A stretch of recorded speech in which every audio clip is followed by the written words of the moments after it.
Today we're going to install a new battery on this 2013 BMW 328i.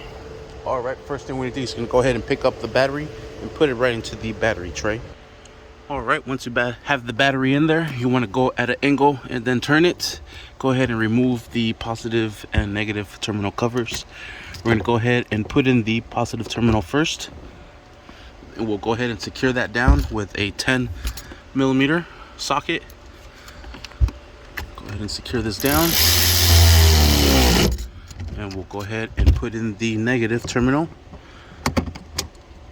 onto the battery. And we'll go ahead and secure that down as well. Perfect. Now let's go ahead and put this battery bracket into place. This is going to go just like so. It's going to go underneath it like that. Boat's going to go through here.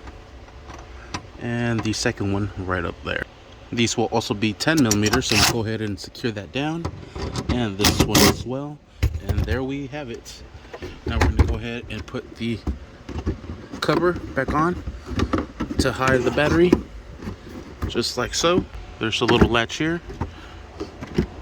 Push this in and latch it down, and you are set. And that is how you install a new battery on this 2013 BMW 328i. Thank you for watching. Please like and subscribe.